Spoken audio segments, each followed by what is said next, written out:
Hello, good evening all, and welcome to this live technical discussion series.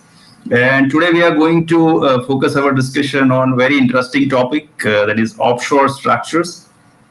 And we were receiving a number of requests from the engineers that we should arrange a number of live discussions on this interesting topic. So today we will be having Mr. Arpit Parikh with us. He will join shortly with us in the live stream. So the overall discussions, what we have planned, we floated this event in the social media, and we give the broad topics related to offshore structures like properties of soil, loopholes in design, methodologies of design with LRFD method, types of foundations to be used, modal analysis, etc., and few case studies. So with this, we have received around 150 to 200 interesting points through different engineers in the registration form. So definitely we may not be able to address all the points, but we will try to address a few of the points in this session. Yes, good evening, Ashok. Yes, good evening, Avinash. And just to quickly introduce our today's expert, Mr. Arpit Parikh. So he's currently research scholar in offshore engineering in SVNIT Surat, Gujarat. And he is having vast experience in the field of offshore geotechnics and offshore structures in different countries like India, Japan, Bangladesh, Australia, and Middle East. And he has worked on a variety of projects across the world related to the offshore projects. Okay, so very shortly he'll be joining with us. And I'm sure we'll be having quite interesting discussion related to offshore structures. Yes, very good evening, Dr. Subramanian sir. Nice to see you in the live stream. Yes, good evening, Arijit. Good evening, Gautam. Good evening, Samir. Okay, so I'll request all of you to share this live stream in the relevant groups so that more number of engineers may be benefited. Okay, so with this, let us invite Mr. Arpit Parikh in the live stream. Hello, yes, welcome Arpit ji to this live stream.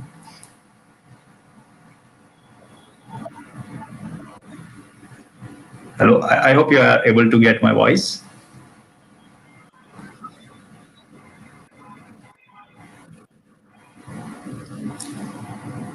Yes, Arpit ji, you're now live on the studio. Okay. Yeah, so people are joining now from different parts of the country. Good evening, Sagar. Good evening, Akash. Good evening, Rohit. Good evening, Ajinkya. Good evening, Ved Prakash. Good evening, Ashok. Good evening, Satish. Yes, good evening, Nitish Chandra. So before we start, can we tell a very quick journey about yourself in the offshore structures? Because as I understand, you have expertise in the geotechnical, civil, and structural, right? When we talk about offshore structures.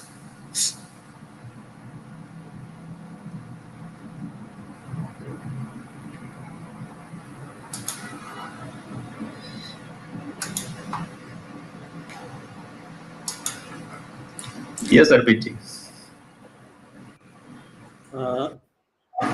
Regarding myself, I had worked with various projects which is Yes. related to offshore engineering, maybe partly from the offshore side, which is basically of offshore geotechnical part, and partially the same carry forwarded for the offshore structural parts.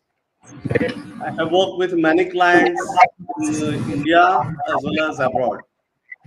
In India, I have worked with the clients like Maharashtra State Road Development Corporation, then Atomic Energy Research Board for their jetties works, and there are so many others like Adani Port is there, and some other port infrastructures are also built up in India from last 2 to 3 decades. So I was associated with many of them. In overseas also, I had worked as a techno-commercial consultant for the various offshore companies Okay. to develop their design recommendations for the newly built up facility, which is like something around an scale of Fpso or FLNG kind of structures. But to take that much detail will take a much more time, and we restrict ourselves over very limited scopes and will reply to the queries generated by the participants to their maximum satisfaction. Great. So we'll try to start now. Yeah, sure, sure. So let's put the presentation.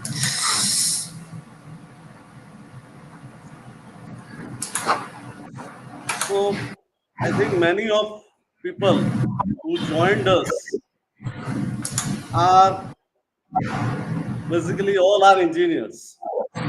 All people had taken some very good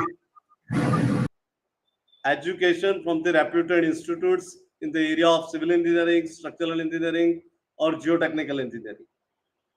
So rather, I will not going to teach you the design parts, but rather I will teach you what are the loopholes in design where we engineers are failing, where we engineers are failing in developing the right recommendations for the design. Conventional design is a different issue, and offshore structural design or the offshore geotechnical designs are having a very different issues are there. So our focus is preventive measures against hazards. See, the title of the discussion itself is offshore structures, loopholes in design and mitigation from hazards. As a particularly researcher in this area, I had observed many offshore hazards had been taken place from the last 2 or 3 decades in different parts of the world by various, which is designed by very reputed consultant also, very reputed companies also. Still, there are some loopholes which creates hazards and the people will lose their lives. So what are the basic estimations we required to proceed? We'll focus on that and will take the properties of the soil or structure part in design, which is most appropriate in mitigating the hazards.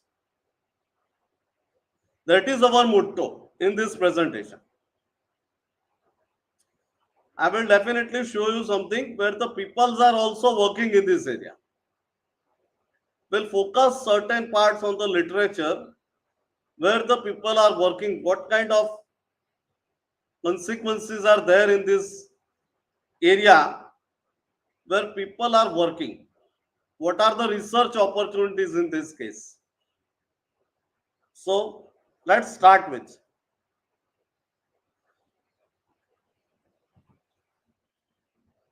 So let's first understand what is the introductory part. Introductory part will consume the basic guidelines of the marine structures or the foundation system. Marine structure itself is a substructure, structure or foundation.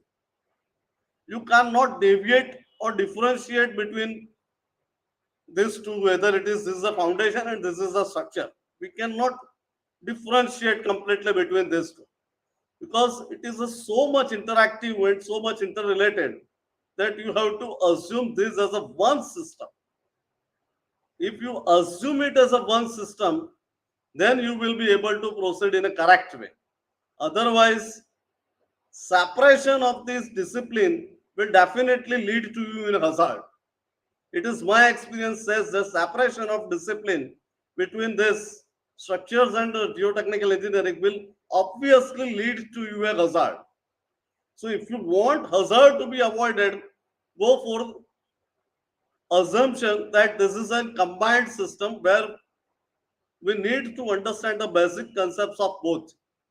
So we can avoid the hazard in a maximum possible way. So basically, this slide is showing that what kind of categories are there. Basically, there are 2 or 3 categories of offshore structures are there: fixed platforms or foundations, and another kind is floating platforms on foundations. And regarding the environmental loads, here it is already mentioned that it has been designed considering effect of buoyancy, wave dynamics, water depth, and side conditions or seabed conditions. And we can classify them based on their operational depth, structure, functioning of the hull structure, and its possible vertical horizontal movement. And obviously, cost analysis is a part of that. So, this is a very good slide. So, this is a various categories of structures are presented in a small slide. So, what is this? Can people will elaborate on this? See, this is a kind of jacket. The first one, red color, where my cursor moves, is a kind of jacket. These two are kind of jackets. These two are kind of is a kind of a truss structure like a spar. These two are supposed to be called as like a tension leg platform. One red element and this 4 blue elements are showing. So these are the structures which is called as a floating structures. These two are basically very good floating structures, and Just its just use in India yeah, is nil. just 1 minute. They will not be able to see your cursor on the screen. Cursor has not been seen. Yeah, cursor will not be visible in this mode of the presentation. Yeah. Then we have to highlight the number wise then. Yeah. Number wise, if you can start from left or right side. Okay, from the left itself, one red kind of structure is looking. Red colored structures are there. Red, and then one more like a green kind of structures are. These two. First two one. First two one are the kind of fixed structures or a jacket structures. Third one is called like a spur structures. The fourth one and fifth one are like a tension leg platforms, which are considered to be a buoyant structures. Again, it is a spar. Again, it is a kind of TLPs or semi-submersibles. 8 and 9 are part of a semi-submersibles. Again, this is a drill ship. Number 10 is a drill ship. And again, it's a fixed platform. The last one from right is again a steel platform. So I think it's a clear. It is basically these all are in operation considering different kind of water depths. Different kind of water depths as well as site specific conditions.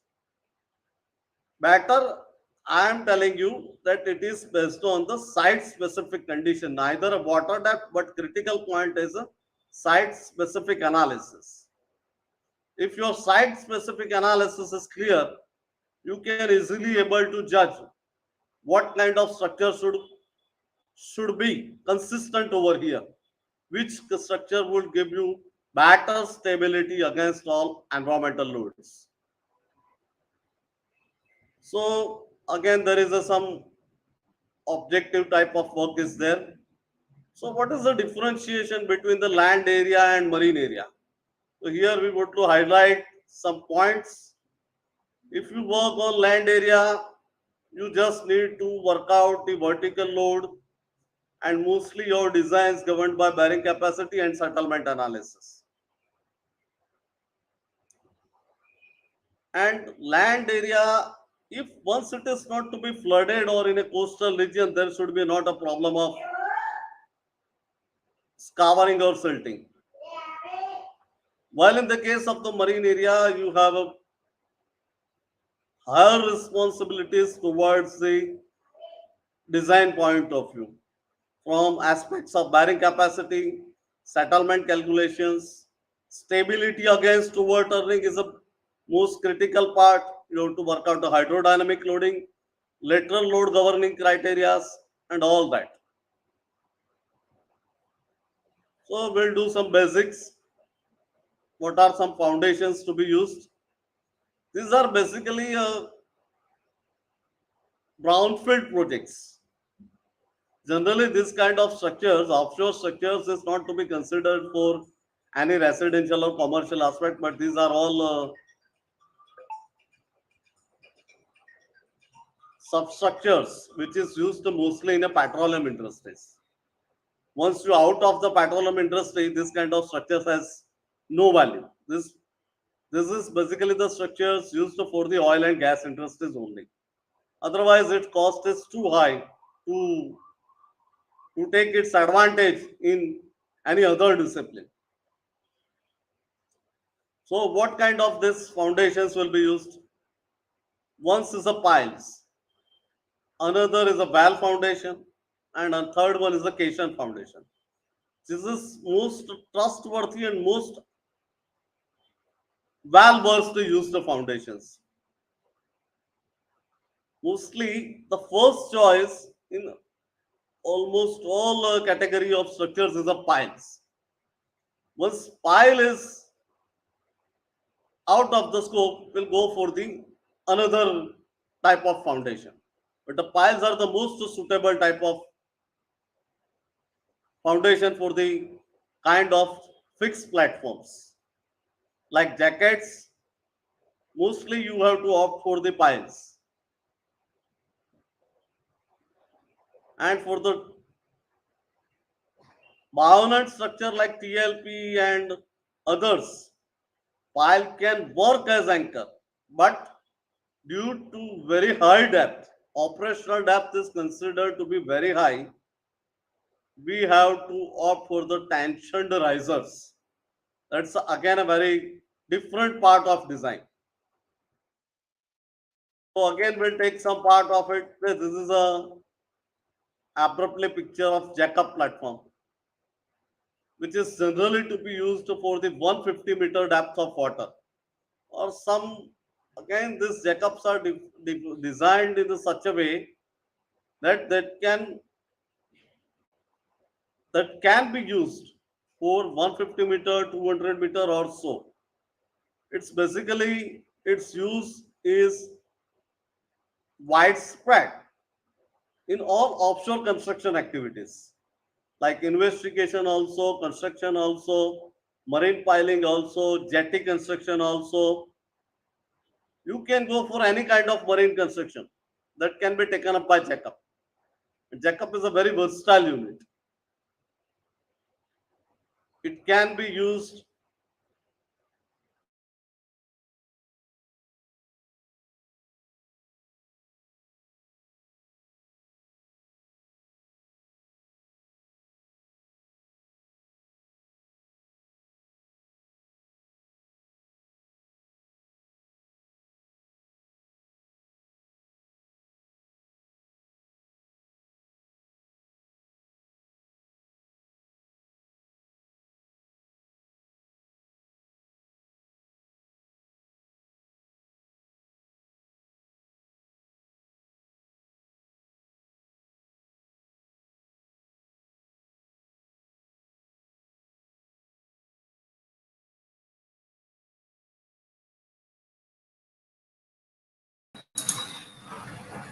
Yes, it appears that there is some problem in the network. Just be online.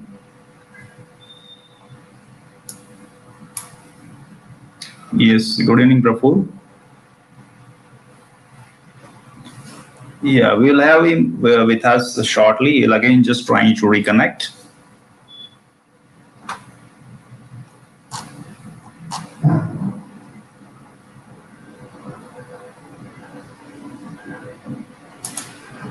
Yes, yes, RPG. You're online now. There is a connectivity issue. Yeah, okay, no problem. Yeah, yeah. You can also put up that presentation back again, which you have uploaded. Okay. Yeah.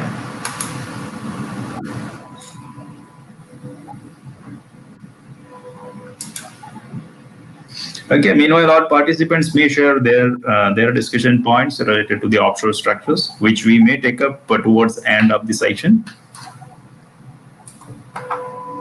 So just within few seconds, again, document will be live.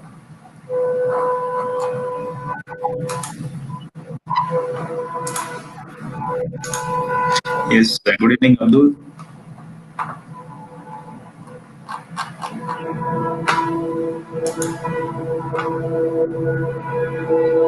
Okay. Just wait for a few seconds. We'll again put up the presentation online. Meanwhile, you may share this live stream with all engineers in the relevant groups so that we can get a better participation. So we have divided this session in two parts. In the first part, we will have a short presentation from RPG, and then we will take up the questions, queries, doubts, whichever you will share through the live discussion chat. So please feel free to share as many queries you have, and we'll try to address at least some of them during this session towards the end.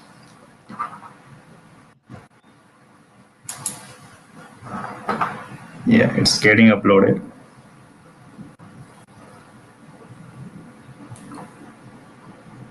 I think we are over here on the Checkup platform. Yes, yes. Checkup has a very wide variety of uses. Engineers must learn about it. Hmm. These are the substructure part. It is a suction bucket foundation. Basically, suction bucket foundation or the skirted suction bucket foundations are used for the fixed kind of platforms. And it mostly used in such a way that the larger is the dia of the suction bucket foundation, you will get a higher bearing area because it's a circular section which is going to be installed on the seabed site. So definitely depending on the site conditions of the whether it is clay, rock or a soft soil, you will have the properties of the soil will develop the bearing for the suction bucket foundation. And mostly suction bucket foundation and the piles are used for the fixed kind of structure like jacket. This is again a kind of structure with pile sleeves. These yellow elements are there, which is called pile sleeves, which looks like a bracing elements. But these are all pile sleeves. Very small number of pile sleeves, very limited diameter of the pile sleeves are there. Means it's a very shallower area. Once it is a shallower area, you can go for the pile sleeves.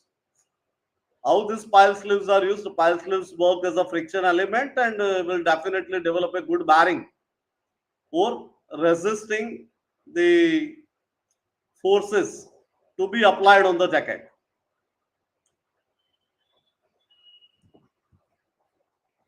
So again, this is called a Spudcan foundation. Spudcan foundation is used to be in the area where you need to have an higher bearing. All the sites in the offshore has a different capacities, and development of the bearing capacity has been affected by scouring also, silting also, waves also. So you can opt for a Spudcan foundation depending on your site soil condition. If your site soil condition requires a particular use of this foundation, on your interpretation, you can opt for it. And the advantage of this particular element is this particular element on the fixed kind of structure or a floating kind of structure will develop a good bearing and anchoring capacity to support the structure, which is already proved in many analyses. So again, there is some differentiation of the tension leg platform. So what is a tension leg platform? Tension leg platform is generally a kind of platform or a kind of floating structure which is used for a very higher depth, around 300 meter or more than that. But that's again depending on your site conditions. You need to develop a stability analysis for the same, and your stability analysis must satisfy the checks over the particular site, and you can proceed for the same. These are the some typical images of the tension leg platform. So here it is called a four-legged platforms, and here it is a single-legged platform. First one from the left, it is a four-legged, and the right is a single leg or singular platform. So how this works? See, the functioning of this particular substructure is like in such a way that it will rest on the tension anchors, and tension anchor will allow to offload the particular element by applying the ballasting in the lower part of these hollow sections, where ballast will lower down the center of gravity of this particular platform, I mean, allowed to afloat on the water. That is the basic principle of this, to work on this. And this is the kind of semi-submersibles. Semi-submersibles will also have an advantage over for the higher depth, and it is proven that semi-submersibles will give you a higher stability concerned to your depth of operation. Then we come to spar. Spar is a like a kind of structure where which works on the functioning of the similar category as TLPs, but there are certain different conditions are applied which gives the spar a better provisional element and for the higher water depth. Again for higher depth. We are proceeding in the sequence from shallower to higher. So once we move forward, the depth is higher. We have to presume that. This is a kind of classic substructure where the entire element is constructed as a part of fixed structures which allows to be afloat based on the center of gravity, and the lower part is ballasted. Lower part of this particular steel hollow section, you see this hollow section, this particular element is having an hollow section in bottom. This hollow section in the bottom is to be filled with ballast and some suitable materials to allow the structure to be afloated. And depending on the site condition, you can go for the chain wire or some anchors, specially designed anchors can be applied to it to make it afloat. This is a Salesforce structure where its functioning is similar, but there is a central column, and apart from there, depending on the site condition, there are some soft tank housing. Means there are some small, compared to smaller diameter columns are there against on the circular periphery of the main section, which again consists of housing the heaviest ballast, similar like a truss spur. Here it is a truss spur, means it's a again combination of the truss and part of the cylinder substructure. So means this particular fixed structure is resting on the seabed with the help of truss-like arrangement. You must all know about the truss-like arrangement, and this truss-like arrangement is resting on the cylinder, which again gives the afflotation and help to stabilize on the seabed. This is called a truss type of substructure. It's a concrete gravity platform. Concrete gravity platform nowadays is a very rare, because in the case of the concrete gravity platforms, cost is very high, and nowadays there are a lot of problems concerning to environment. So nowadays designers are avoiding the use of the concrete gravity platforms, because basically in oil and gas industry we have a limited years of operational time, whether it is 50 years or 60 years or 70 years or 150 years. So after its use is over, or the extraction of oil and petroleum products are over, this kind of structures become very critical to dismantle, or very heavy to dismantle, which runs the over cost of the particular project. So mostly this kind of structure nowadays very limited in use. This is called a compilant tower. Compilant tower is again like a truss kind of structure, and it is entirely based on the truss arrangement from the top of the your deck area to the bottom of the seabed. This is hull structure. Some people from the our audience asked about the Fpso and some basic idea about regarding the elements. So I would like to show you this slide. This is a hull substructure which is used in the central hull region of the any drill ship. This is a steel element.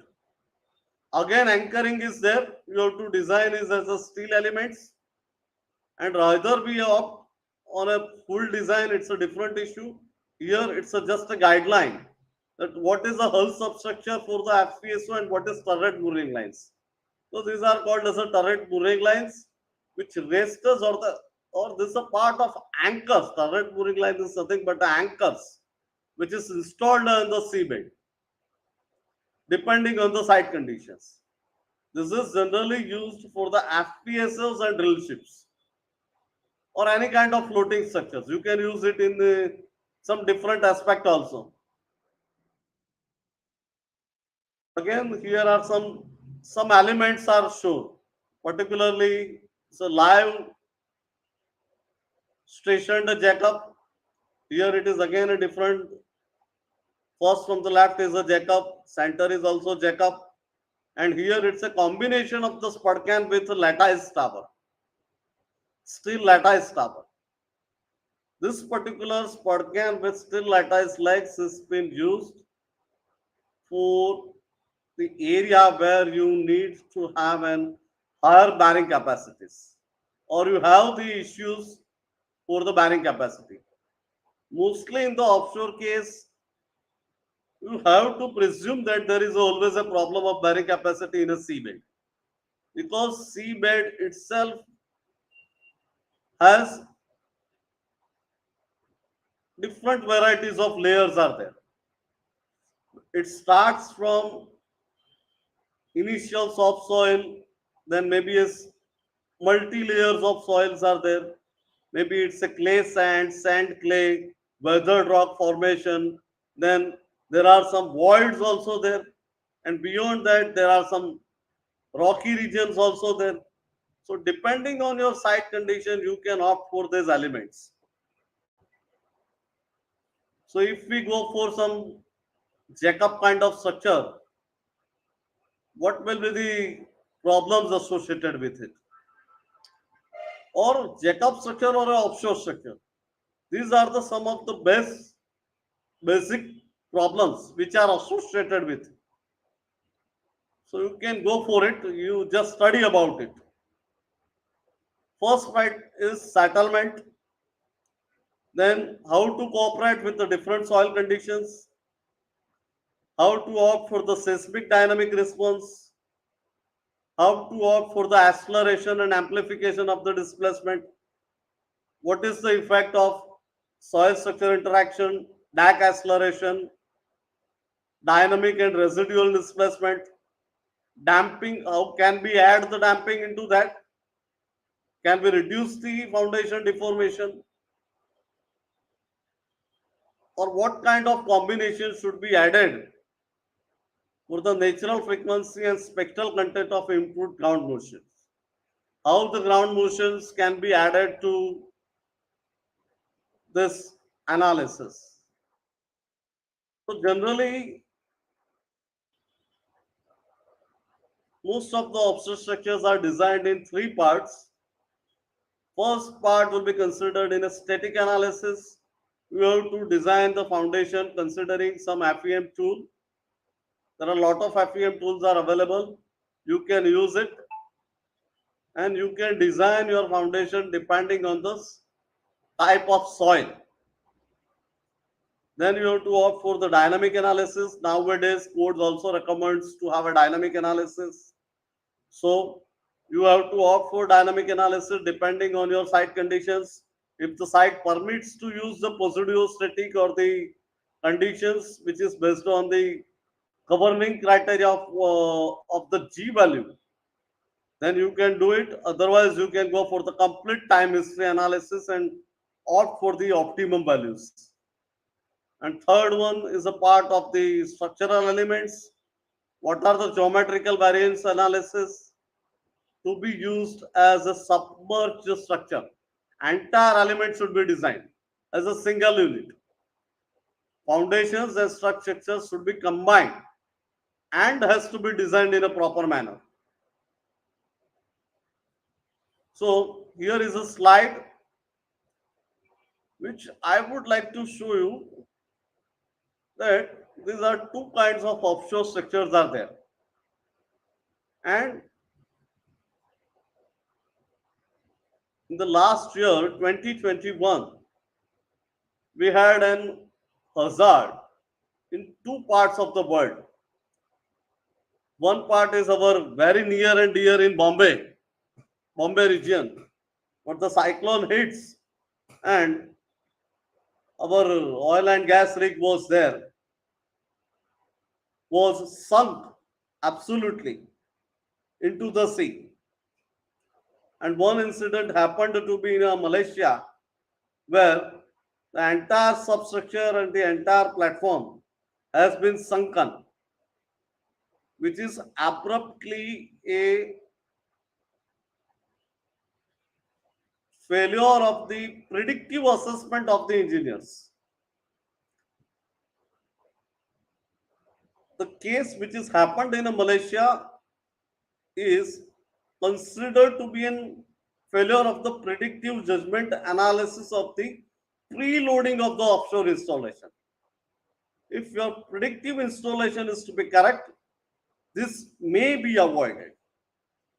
We are not going to sure assurance that this will be saved, but it can be. Your predictive assessment definitely helps you for your long lasting and sustainability of your offshore structure. So these are the slide which indicates that what are the proportions of the failures. and what are the causes of the failure in general from a very long time in the history of petroleum industry for a jackups, platforms, semi-submersibles, and drill ships. So it is observed that drill ships or a kind of structures which is absolutely on the floating kind of structures having rings and ring design from the central hull are found to be most suitable, while other kind of structures like a jackup and platforms, the very high ratio of failures. See this one entire circle. Here its slides are very small, so if this is a blue part is covered by which is dominating in this zone, dominating in the circle. So this fundamental blue part shows there is a high risk of jackups. Being a versatile unit, it has a high risk of failures. And here is the next point is accounting type of failure. So where are the failure probabilities are there? What are the consequences?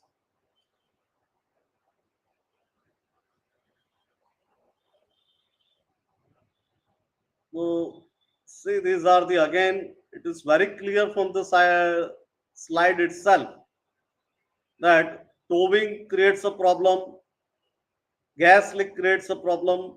Gas leak is not a part of our civil engineering, but remaining three or four parameters are there which concern most about the civil engineering. Soil, structural lag and lift means installation, and stone. If your design is proper considering environmental loads, it may be appropriate to save your structure for a longer run. So these are some advantages of the jackups. What is a jackup? Jackups are considered to be a bottom-based floating structure for the various purposes, and mostly jackups are creating a failures or leading to the failures where the last reported incidents are happened is called punching shear in a big seabed soil conditions and checkup instability caused by various environmental forces of offshore region. These are the main very two reasons for the causing instability of the structure. What is the background of this? So many people are working in this area. There is some organizations are there which runs the guidelines or providing the guidelines for the performance of this kind of structures, whether it is the geotechnical performance or the foundation's performance during installation and its removal during its life cycle of the operation. In India, IIT Madras is there, IIT ONGC is there, which are making some good effort into this to develop some mitigations measures for the existing platforms on the underwater strengthening. Now we come to the design part. So generally, what are the methods of design? Abruptly, we all are having some knowledge of all the design methodologies. Basically, one is a load resistance factorial design, which is nowadays called as LRFD design, working stress method design, which is WSD. But most of the time, we don't want to opt for the working stress design nowadays, or you can opt for the limit equilibrium.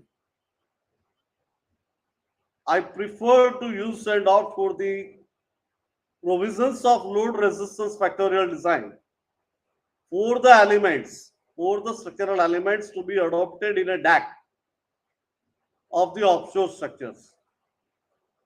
And the limit equilibrium is also again good, depending on your cost analysis and the section depth. You can proceed, or the section size, you can proceed for your design part. Now we'll come to the next part.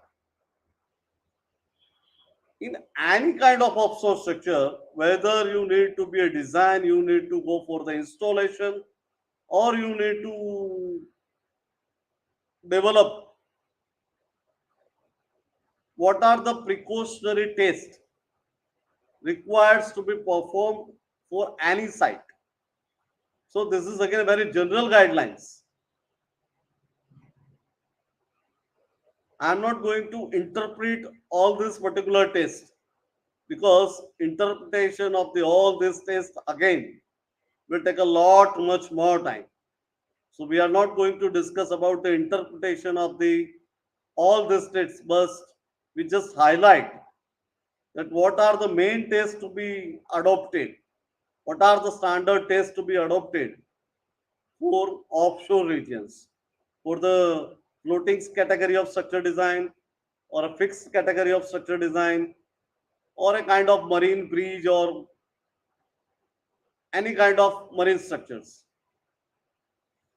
So these are the two categories. In situ categories means you need to perform it in field condition or itself on the field at your proposed offshore site, and remaining part is to be conducted in your laboratory, where you need to perform in-house laboratory testing for your collected soil samples from the field. So what are those tests? First one is a very well aware of standard penetration test, then con penetration test, then you can opt for the in situ pressure meter test, then you can opt for the band shear test, and then well logging by percussion drilling or rotary drilling is absolutely very much necessary for offshore geotechnical investigation or for the design of offshore structure. Well logging must be done by very competitive engineer, which must have some very good knowledge of all the tests and its interpretation. So I think there are some different codes are available for the interpretation. You can refer those codes. Here we just want to highlight the various kind of tests to be performed. Coming to the laboratory part, we have to perform basic tests like specific gravity of the soil test. Then you need to determine the optimum moisture content and maximum dry density through the Proctor test or a modified Proctor test. And depending on your site condition, you can opt for the triaxial test for the determination of C and phi parameters. Triaxial test can be performed in many ways: consolidated, drained, unconsolidated, undrained. But that all you need to interpret depending on your site conditions. And based on that, you need to interpret according to your environmental circumstances. If your C and phi parameters are correct, then you will be able to make your design assumptions in a correct manner, which gives sustainability of your structures. Now, this is very much known, our direct shear test is direct shear box test. If you feel there are some high content of sand, fine particles are there, you can opt for the direct shear test. You can go for the consolidation test depending on your site conditions, unconfined compressive test, and different types of rock test, Brazilian rock test or unconfined, again UCS test for the rock, depending on your site condition.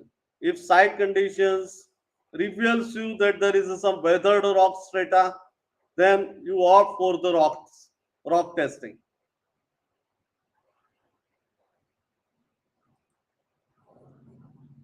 So see some very basic idea about structural design part.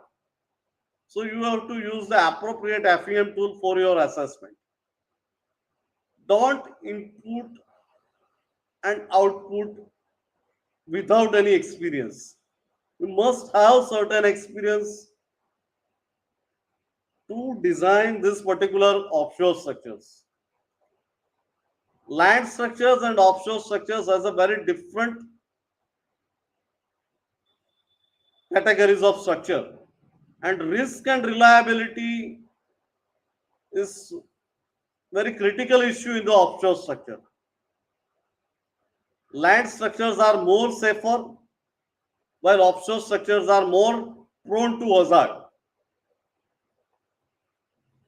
If your design is imperfect, you are prone to hazard. It is very sure, and it is still happening. Through we all have a very good development in the engineering. Still, hazards are happening, and people are losing their lives also, assets also. Everything is happening still today also. So you must have a very good experience under somebody to use an appropriate tools which input basic parameters, and all the international and domestic codes or the Indian codes or British code is available. If it is India, you can use IS 800 is there, IS 456 is there. For the earthquake analysis, you can opt for the IS 1893, which gives a good guidelines for the dynamic analysis.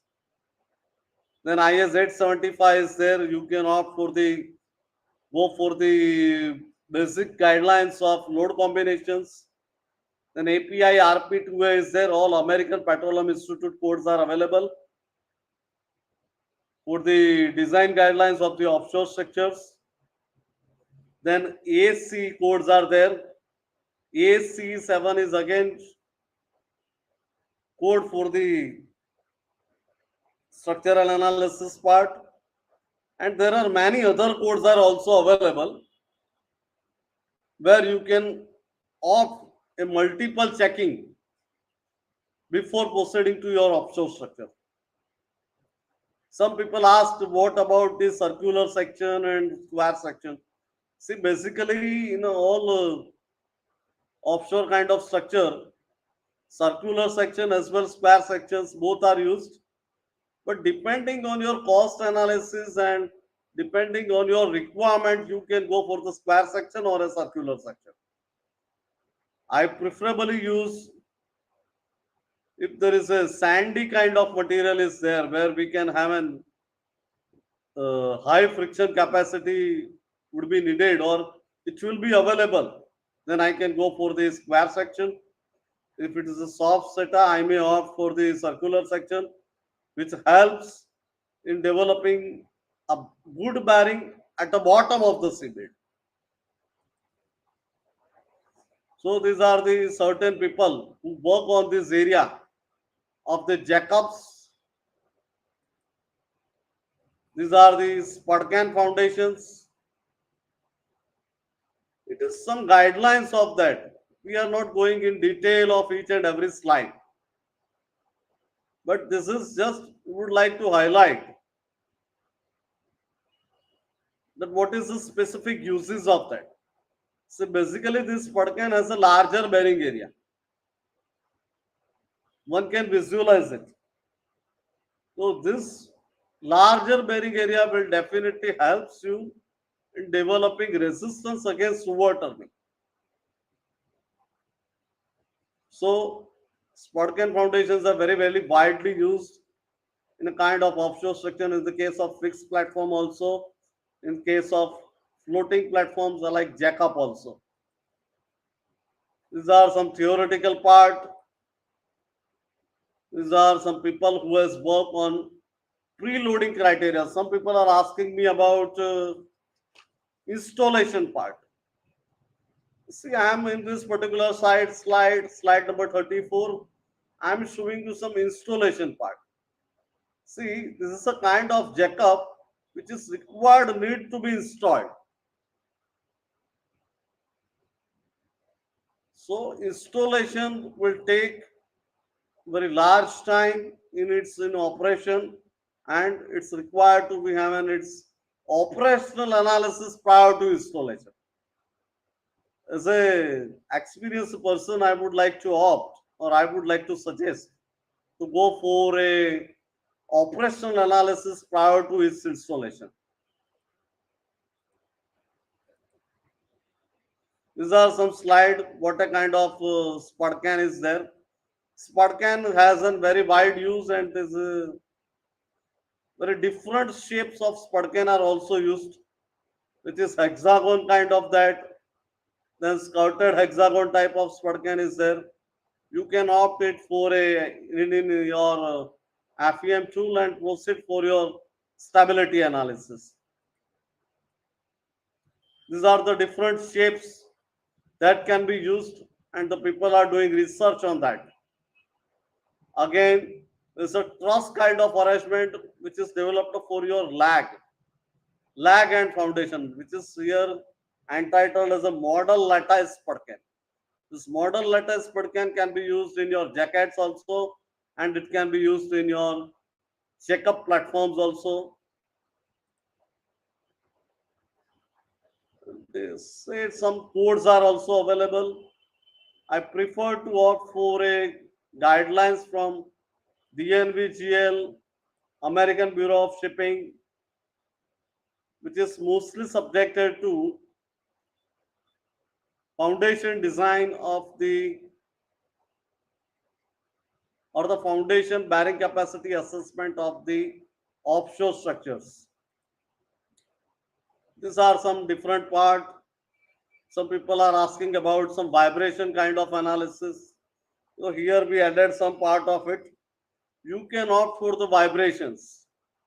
You can opt for the vibration analysis or the modal analysis, depending on your site conditions. Again, I am saying you site conditions, because nowadays there are increase in the development of the offshore earthquakes.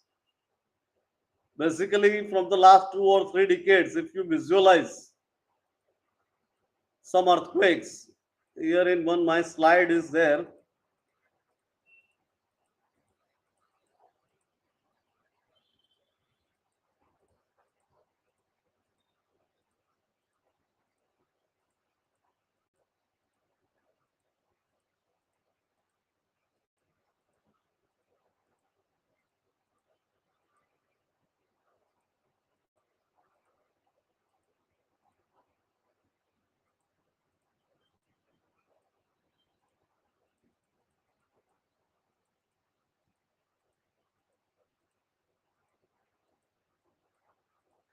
Okay, just I would like to say you there are some increase in the number of earthquakes from last couple of decades in the offshore regions.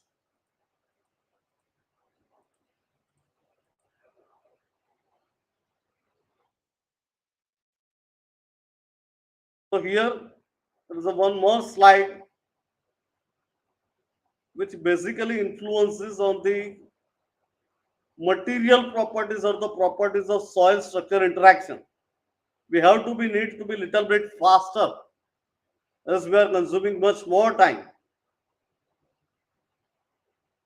So here I would like to show you some properties which is best to be adopted for the soil structure interaction. So what kind of material model will be useful basically? So there are some soil models are available in various kind of tools, but Mohr column model is one of the best suited in a soil properties to be stabilized for an offshore environment where there are some specific advantage of the Mohr column analysis is there. Then depending on the rest of the properties, what should be the drainage type, what should be the submerged density. So these are all site specific conditions.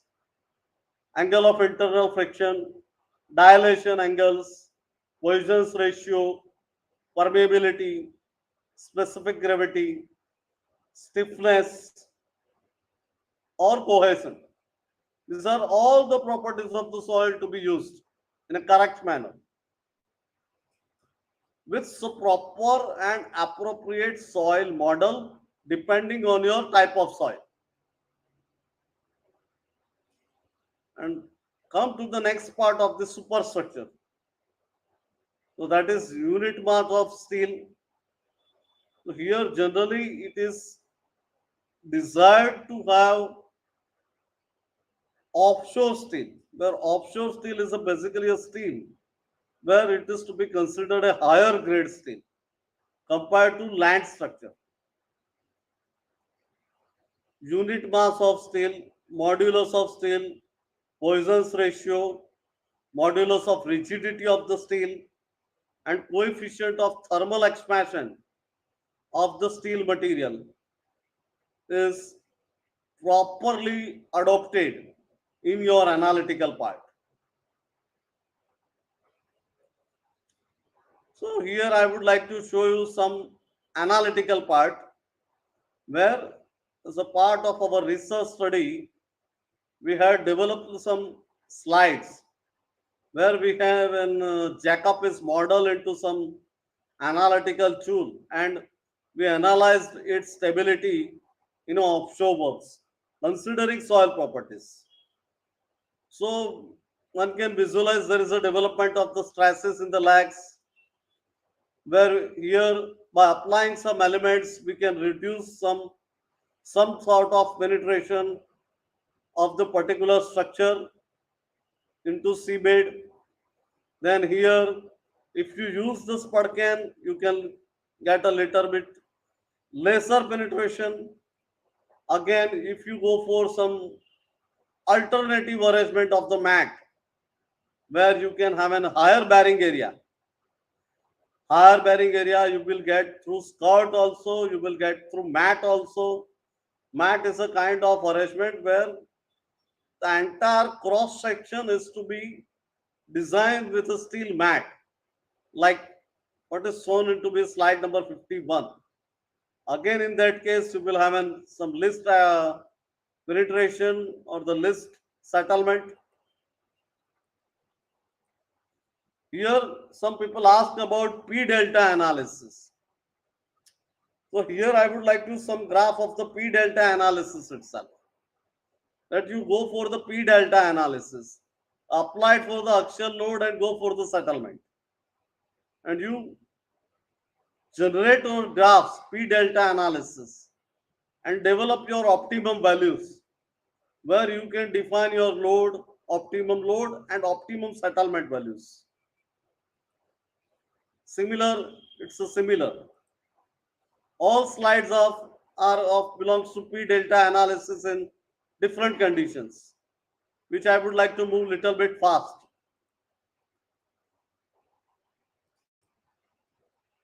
So here I would like to show you some slide where particularly one lag element is there. How the lag element will affect the offshore soil. Particularly under all offshore structures are subjected to VMH load. Means vertical load, axial loading, movement, maybe it is a biaxial loading, and H means it's a horizontal load or a lateral load. So you have to opt for a combined load analysis and develop your element in such a way or define your section in such a way that it will take the maximum load depending on site conditions. Which kind of codes to be used? You can go for the IS 64703, which is Indian standard. You can go for a 2911. It's an Indian standard for the piles. You can go for the API RP20, which is again a ISO 19901 for the offshore structures. you can go and adopt your parameters and work out the bearing capacity of your installation of the substructures. You can go for the ISO codes 19905 2001, or you can opt for the codes which is developed by Society of Naval Architecture and Marine Engineering for the same purpose. Same, there are certain guidelines that are available from the American Bureau of Shipping also. These are some output parts which would like to skip. Here, I would like to show you some interpretations. So basically, how the soil will affect the structure. If your stiffness value, if your stiffness value will be increases, say here it is exemplary taken in terms of 5000 kilonewton per meter square, or 6000 kilonewton per meter square, or 7000 kilonewton per meter square. So once your stiffness is increases, you will get an higher load bearing capacity in axial compression also, in axial tension also, as well as in your lateral capacity. Will also get a higher lateral capacity in the same conditions. This is again the graph which shows your section properties. What is the advantage of the section properties? If you increase the section properties of your lag foundation, or the spudcan foundation, or your bucket foundation, if your section sizes increases, definitely you will get a good bearing over the seabed. Here, how will you allow the earthquake analysis is the question mark in the queries. So, how you will do the earthquake analysis? Here, I would like to have some very brief about it. Still, no international codes will you give a seismic bearing capacity of your particular foundations. There are certain equations are available developed by the researchers which helps you to develop your estimate towards your seismic bearing capacity. But we can use some FEM tools are available. You can impart the vibrations of soil into that particular analysis, and you can work out the maximum displacement depending on your site condition. That can be done in a very good manner. So this is the slide which I would like to show you earlier. This particular slide indicates that from the last couple of decades, there will be a number of earthquakes which are increases are mostly from the offshore regions. Means if you look about in 2014 or some 2004, sorry, not 2004 around, we have an tsunami. In 2010 itself around in Japan, Fukushima. There's again a tsunami. So there are consequences of offshore earthquakes is increasing. So whenever you need to have a development of offshore structure, please go careful study about the offshore structures which is occurred in the last couple of decades at that particular site.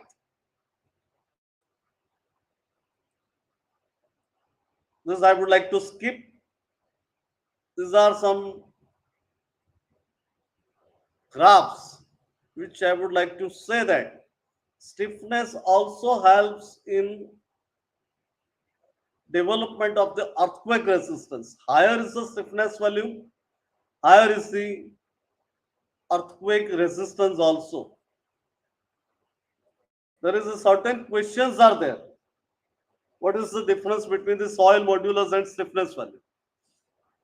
See, basically soil modulus It's a kind of property which we can develop for a unit displacement. There are certain codes are available. You can refer the plate load test, IS guidelines, Indian standard guidelines for performing plate load test, which give you a value of soil modulus. But particularly in the case of the offshore regions, this kind of development of soil modulus through plate load test is not viable, or it is not possible to conduct. So under that circumstances, you need to opt for a field conditions or field investigations. And that field investigations through your undisturbed soil samples will help you to develop the kind of properties of C and phi. And based on this cohesion value and the phi value, you can develop the modulus of elasticity, can be developed your modulus of stiffness for the offshore region, and you can proceed with your analytical part. Soil modulus, I think, should be constrained to have in a land regions. Soil modulus can, the performance or the definition of the soil modulus cannot be directly applied to the regions in a marine area. So basically, if there is some prominent affecting factor is required to describe, then what are those?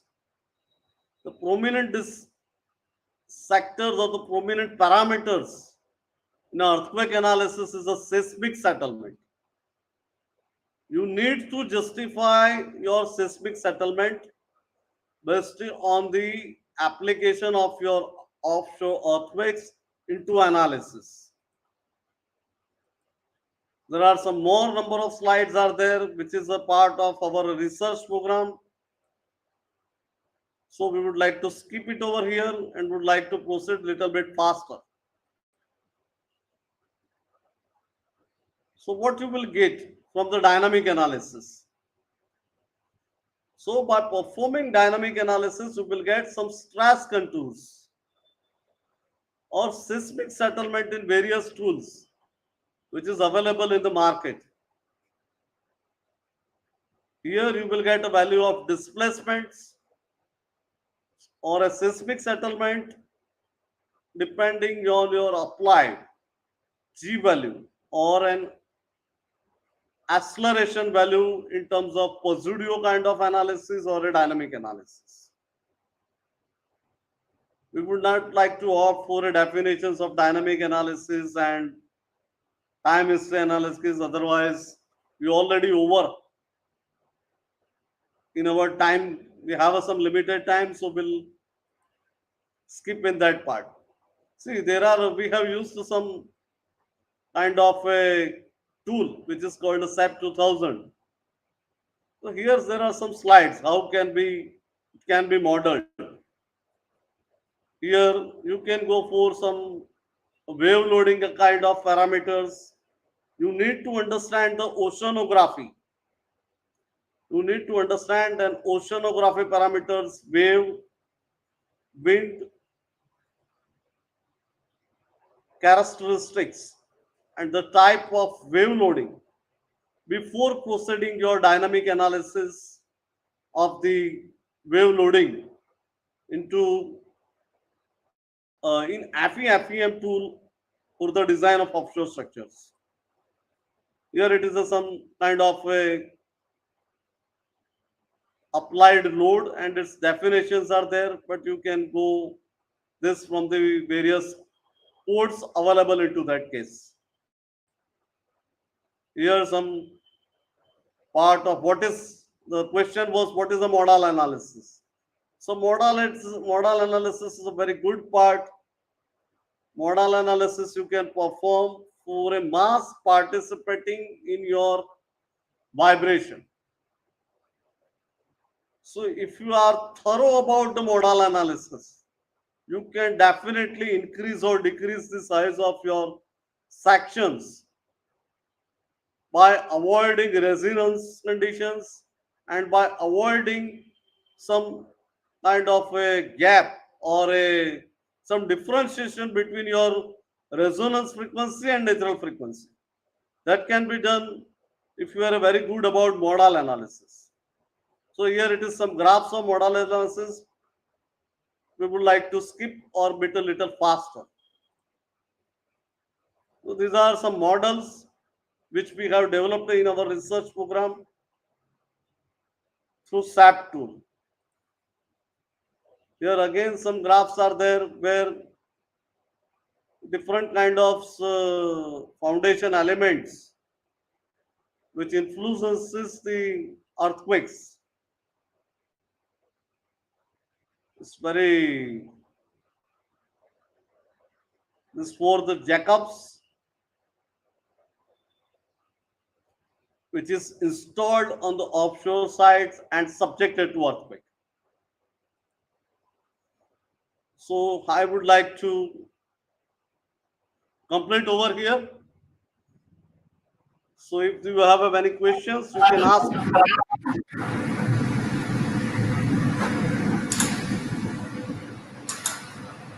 Yes, thanks a lot for a good insight related to offshore structures. And indeed, it's a very vast area, right?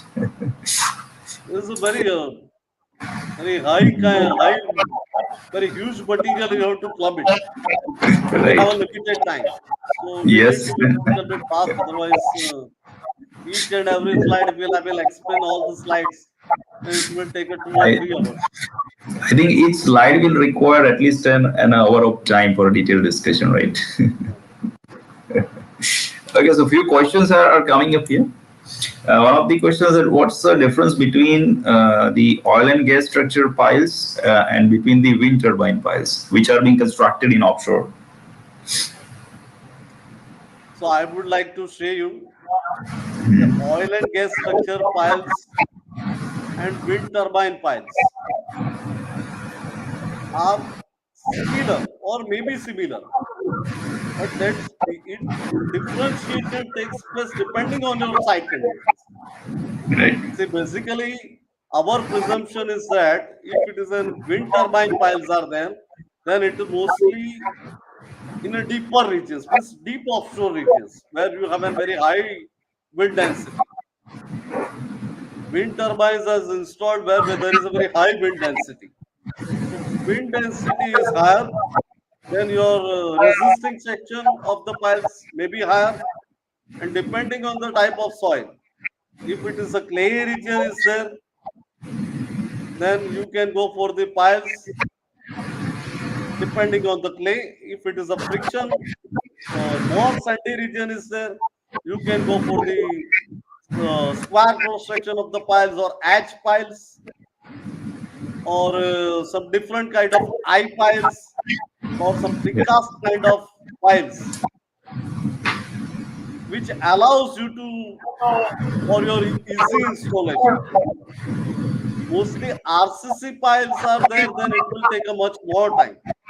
But in case of you go for the precast piles, like steel piles, then it will definitely help you to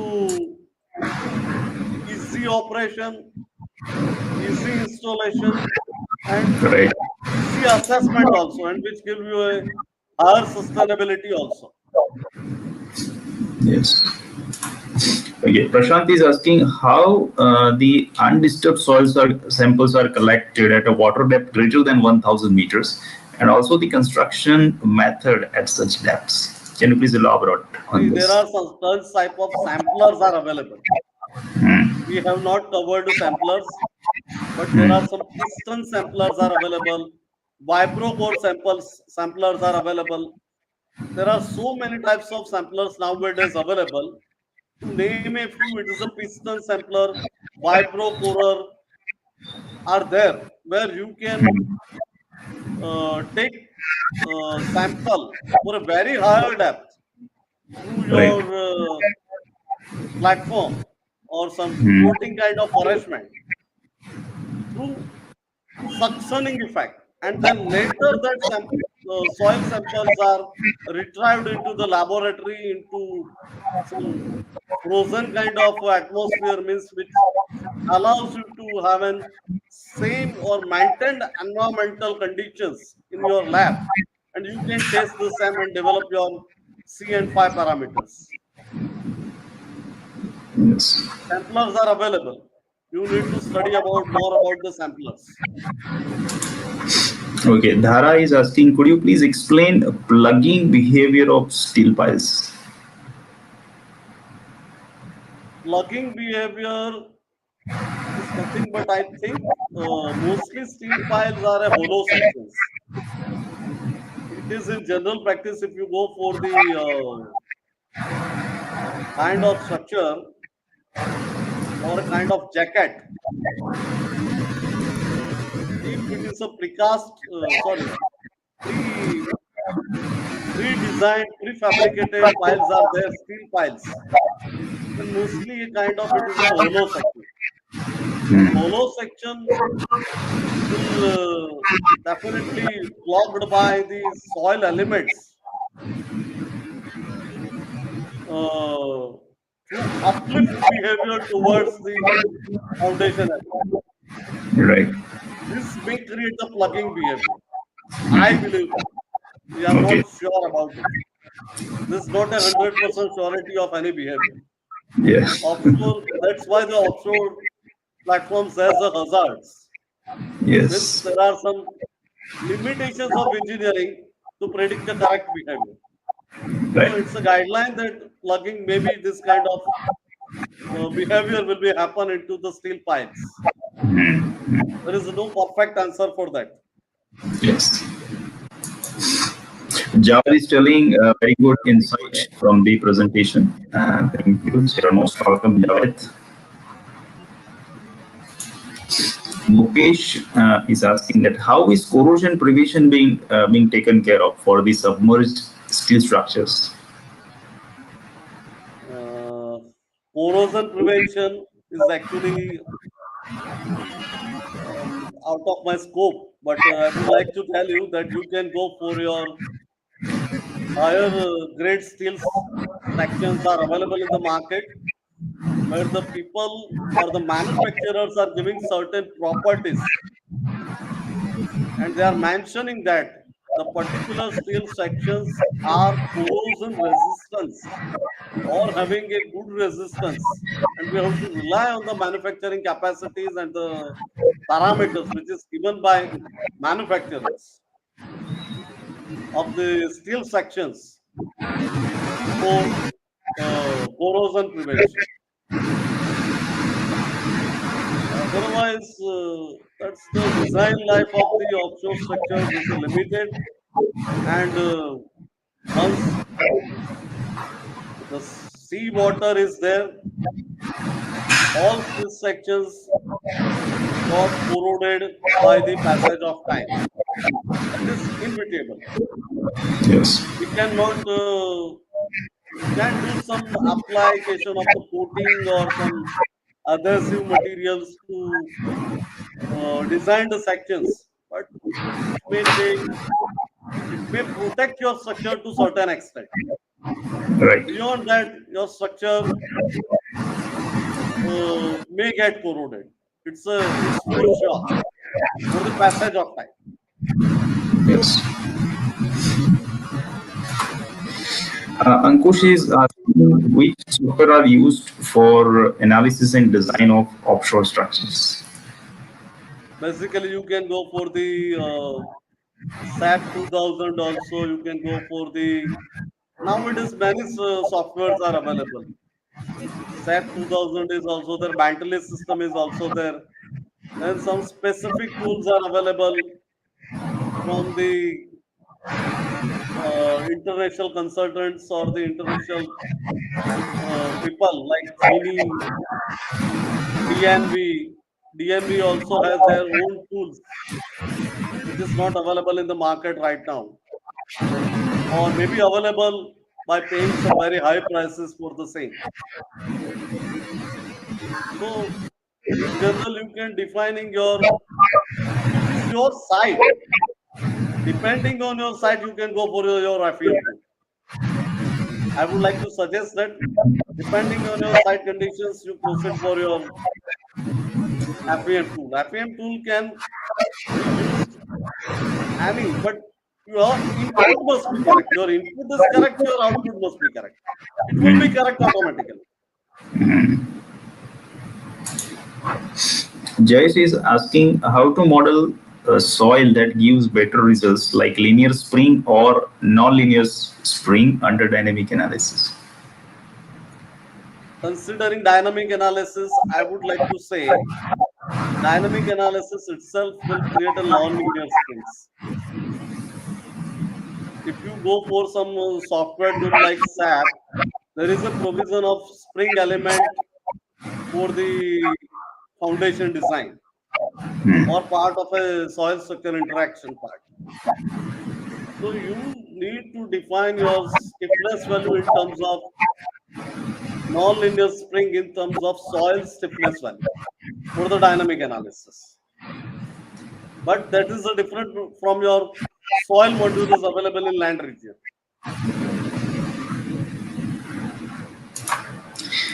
Can you recommend some good books on offshore for basic study? I would like to suggest some books.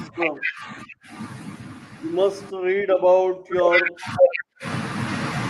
oceanographical engineering. See, I will give you this on chart. Oceanographical engineering by Vehicle RL. Then offshore geotechnical engineering by ETR Dean. Then offshore structure by Siri, SIRI, Siri. Then one more is the dynamic analysis of offshore structure by Murphy and Walker. These are the very good books. And one more book is by S.K. Chakrabarti, Hydrodynamics of Offshore Structures by S.K. Chakrabarti. These are the very good books, which will be very good insight for the design and analysis of your geotechnical part as well as structural part. Yes. Codes Yes. I already covered. Yes. API RP2A is the best code for the offshore structures. American Petroleum Institute's codes are available online, or you can search somewhere in the library. Uh, you will get this code very easily. American Petroleum Institute codes are there. Rohit is asking How how to to estimate the wave and water current loads. yes. So basically, for that you need to read a oceanography first.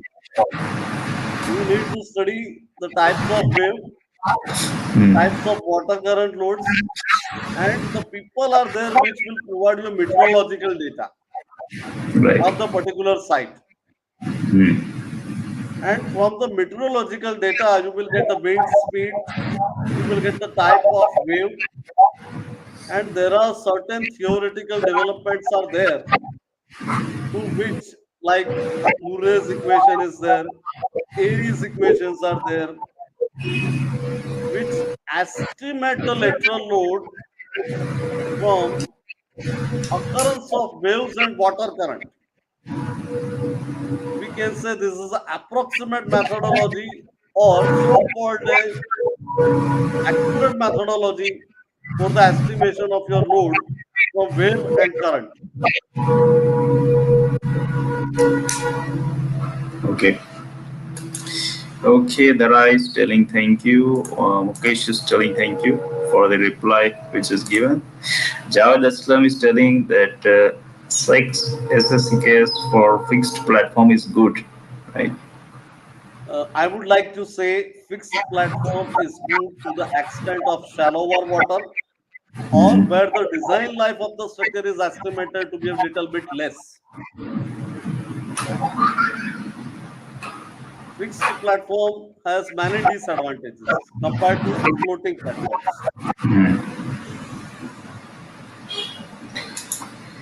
Sagar is asking, what are the foundation systems for moving connected structures like Fpso, FLNG, and how are they designed?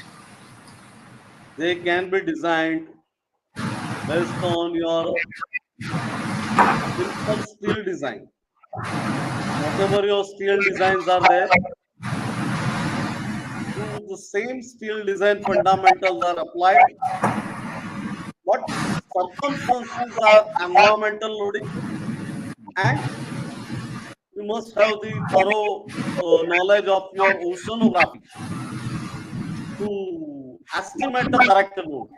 Right. If your estimation of loading is correct, you can go for your foundation system for mooring. Yes. Mooring is nothing but it is a kind of tension risers or the anchors. You need Hmm. to understand this is the anchors basically. Yes.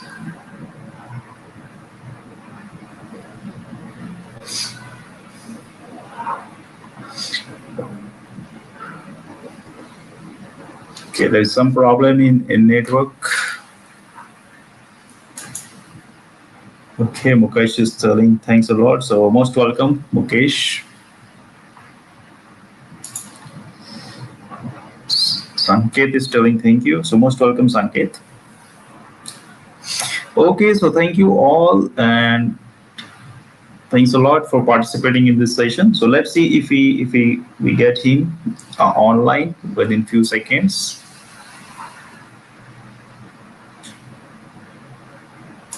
Okay, so thank you for the participation.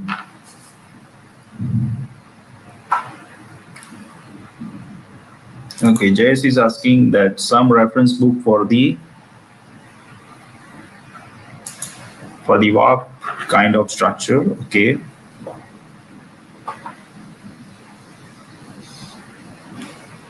Okay, so this video will be shared on YouTube immediately after finishing of the live stream. So please feel free to share all remaining queries, doubts, questions you have. Okay, and we'll attempt to address those queries through the chat on the YouTube once it is getting published. Okay, so thank you all for the participation.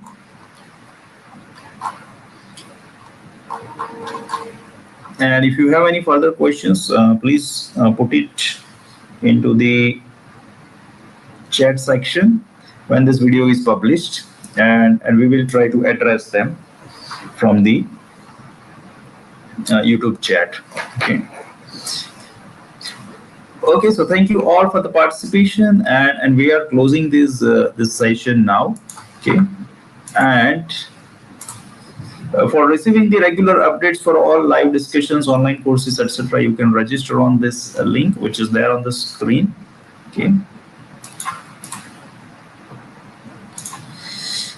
Okay, Ankush is putting question that currently is pursuing masters in structural engineering and want to make career in offshore design of structures. So looking for entry level opportunity and need advice and suggestions. Okay, so you can contact separately to us and we can have a discussion on this part.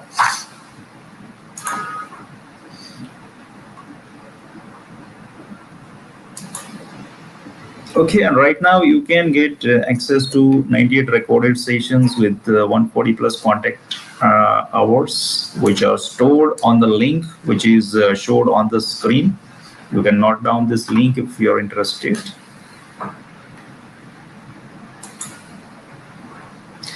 Yes, most welcome, Jayesh. Okay, so with this now, we are closing the stream now. Okay, so night all.